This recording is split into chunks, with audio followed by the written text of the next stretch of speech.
The U.S. Navy's Littoral Combat Ships, or LCS, have found themselves at the center of a persistent and multifaceted controversy that has spanned their development, deployment, and operational effectiveness.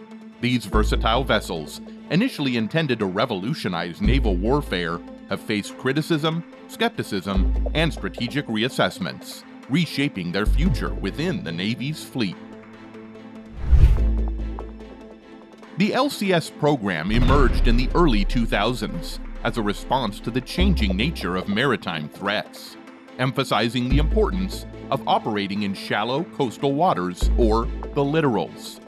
The vessels were envisioned as adaptable platforms, capable of swiftly changing mission roles through interchangeable modules, promising cost-effective solutions to various naval challenges. However, the LCS concept sparked debates even during the program's development phase.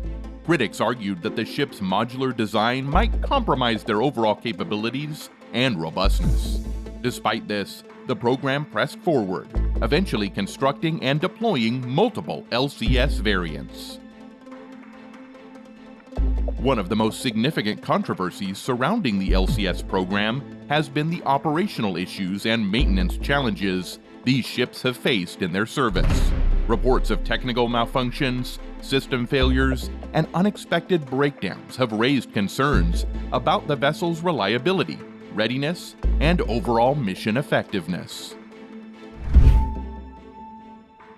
Critics argue that these operational hurdles have led to an increased workload for maintenance crews, resulting in more extended downtime and reduced availability for active service.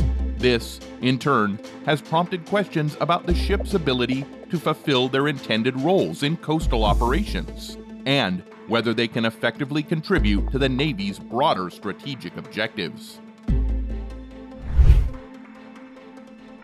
During the mid-2000s, the Navy had granted a split construction contract for the LCS ships to America's two major defense manufacturers. However, as promising as these vessels were at first, it wasn't long before a slew of problems emerged, sparking doubts on whether the platform would even be a worthy investment. Both variants have been plagued with technical challenges and design defects, with their viability in high-risk or contested areas a constant source of contention by authorities, even up to the present. In its fiscal 2023 report, the U.S. Director, Operational Test and Evaluation, stated that the survivability of the LCS was challenged in a contested environment against selected kinetic threat types, while viability for operations in cyber-contested environments was currently unknown. Naval Technology noted in an article posted earlier this year, further citing the unsuitability of the LCSs due to propulsion failures and not mentioning the controversy regarding their past cost growth.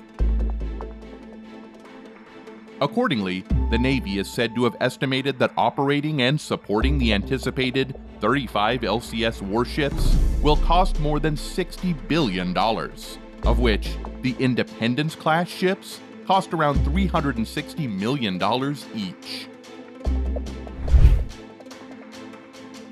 Despite providing an excellent platform for testing new technologies, the inadequacies of the LCSs have been the primary driver for the service to launch the FFG-X program, known now as the Constellation class, which was announced in the mid-2010s. The Independence-class LCS, built by General Dynamics and Austal USA, features an aluminum trimaran hull with a slim, stabilized monohull design intended to achieve a high speed beyond 40 knots. It was initially a contender for the Navy's future fleet of surface ships, which, in the early 2000s, was looking for light, fast, shallow draft vessels that could take on littoral or coastal waters missions.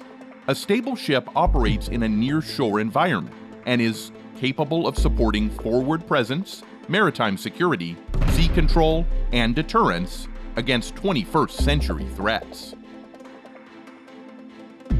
Nevertheless, in May 2004, the service split the contract between Lockheed Martin and General Dynamics, each responsible for building the first two ships of Flight Zero, or first-generation LCSs, based on their proposed designs. While Lockheed built steel, monohulled Freedom-class ships classified with odd numbers, General Dynamics would go on to construct the Independence-class vessels with even-number classifications. General Dynamics received the contract for USS Independence, LCS-2, in October 2005, laying its keel 3 months later at the Austell USA shipyard in Mobile, Alabama. Its construction, however, was not as smooth sailing as the Navy hoped. First, the construction budget grew 3 times its original price tag, and trials ran behind schedule due to technical issues.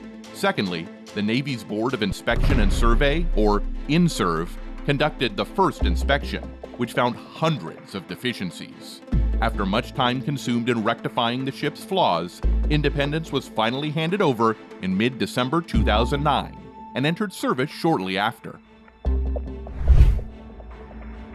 Construction on the USS Coronado, LCS-4, resumed 2 years later when General Dynamics was granted the contract. Lockheed also received a building contract and continued to produce its LCS variant. Initially, the program was speculated to fund up to 60 LCSs, 30 each from the manufacturers. However, its final number has become unclear, with the challenges it is facing even up to the present.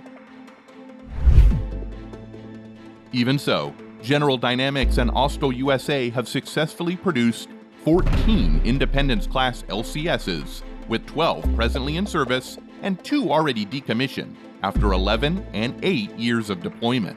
Meanwhile, 5 ships are under construction. The Littoral Combat Ship was conceived during Donald Rumsfeld's second tenure as Defense Secretary, when he vowed to transform the military by embracing new and untested technology.